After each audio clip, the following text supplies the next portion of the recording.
Di ko naman akalain na hindi ko rin inaasahan pa. Narito tayo ngayon upang matunghayan ang nagiinit, nagbabaga at talaga namang usap-usapan at nagtitrending na latest issue ni Ate Erica.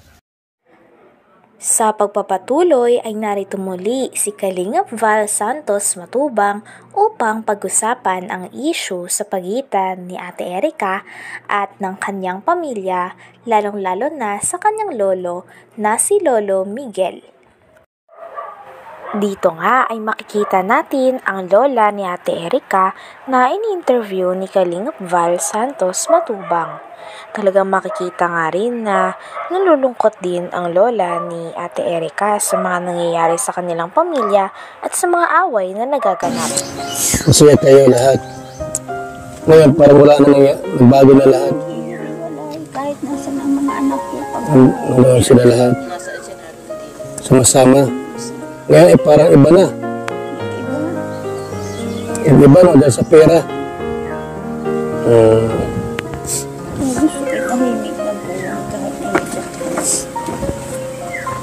Kaya muna at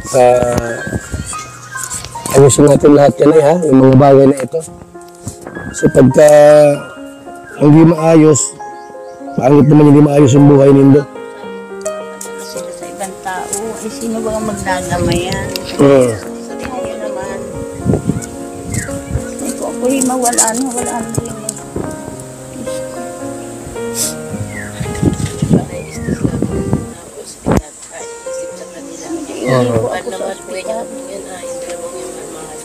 Unang upo po namin yun, dalawang yun.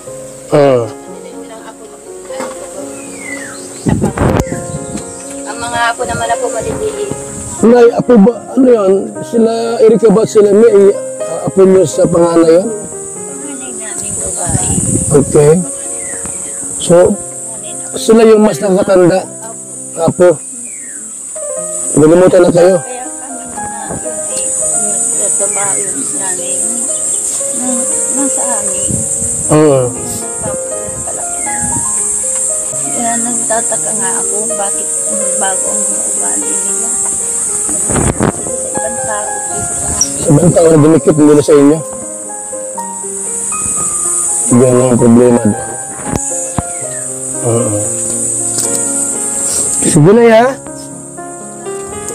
Ayusin natin lahat yan, mga ganong problema. At yung tao kasi mahirap ba eh. Ano yung lupa ito? Kasi yung lupa ito? Ay, yung lupa ito? Ano ka na kayo dito? Dito kayo pala. Kayo tao dito, yung alaga. Sino may-ari nito?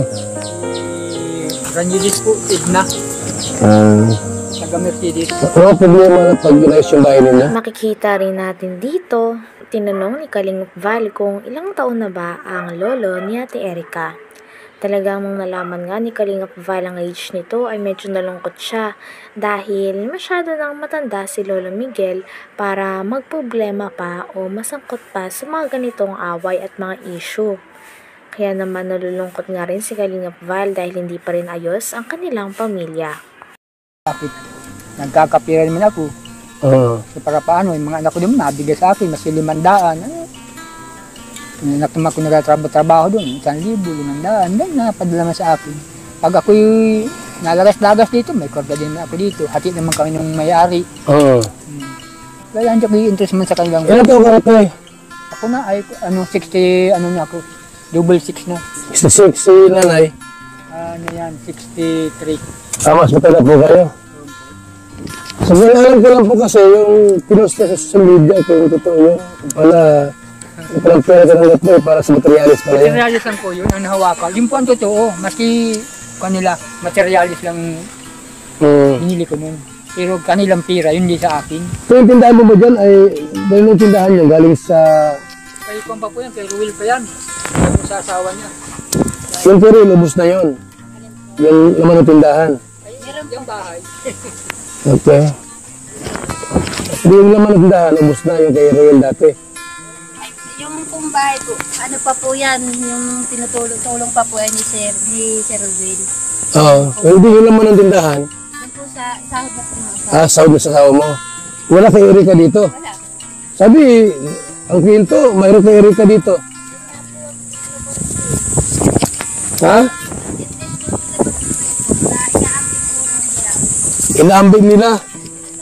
Tutuloy na kung hindi daw po kay Erika, hindi ako magkakatindahan. Sabi mo gano'n?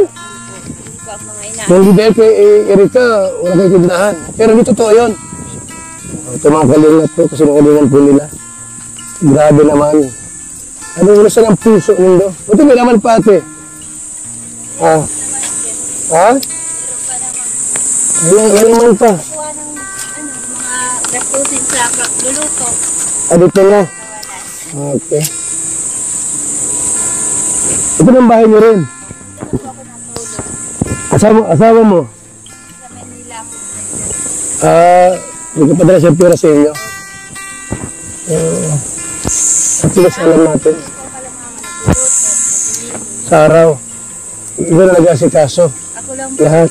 Wala naman po yung iba ko pong mga kapatid. Galit sila sa iyo ha. Sa daw po. Kasi ako po kasi ang naglantad ng ano nila. Oo. Bulit ka nilang tanong.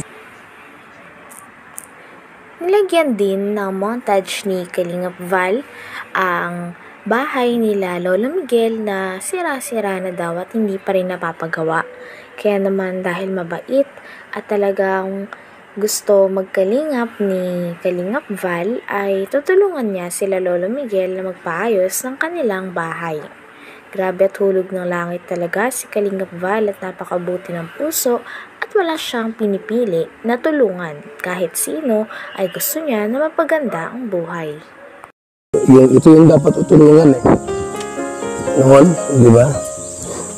Na-scout ito ng Kalingap partners natin. Pero divert kay Erika yung tulong po. Kasi naging Kalingap Angel po yun. Yung nga problema, binabag ni Kalingap Rab. Umayaw po. Yung pala po ay nagapang na. No? Meron na silang usapan nila sila may at binawi po yung pera ng 1 milyon na ibinigay kay Kalingap Rab para pagawa ng bahay kina Erika. Mga kaibigan. Yun ang gusto nila na magawa natin. Pero sana mga mga kaibigan, hindi mabago yung kanilang pagsingin doon sa lulot-lulot nila. Ano ba yan? Yun kung ikaw po nakikinig, nakapanood sa ating video ngayon. Ano masasabi niyo po? Yung mga sinabi nila, ang law matanda. Dito ako para tulungan po sila. Kasi nagtawag sa atin, nag-chat, nag-text. At yun nga po humingin tulong sa atin. Although sila po ay, si Erika po ay nagka-problema. Kasi umalis sa Kalingap, hindi nagpa-vlog. Pero yung vlog po dito, mga Kalingap, tuloy-tuloy po yun. Kasi ang unang naka-scout dito ay si Riel of Malanan. Ay Lolo Miguel. So, ang tanong ko kayo, Mr. kay John A, ano ang masasabi mo? Doon sa dalawang hinahangaan mo. Hindi ko ay napatao, mapag-Diyos. Kasi sino mo ito? Huwag mong huwag mong konsintuhin yung dalawa. Hindi pa napunta rito, nag-birthday yung lola, di ba naman napadalaw. Tapos sa pinto-pinto, sila rin may nagastos daw sila sa birthday. Yung pala totoo na pagbigay na may birthday dito. Ano po? So, Kang, paalam mo rin po sa may lupa. Para i-repair ko yung bahay ninyo. Ano? Po, salamat. Tapos ayos na ito yung problema. Sana, tay.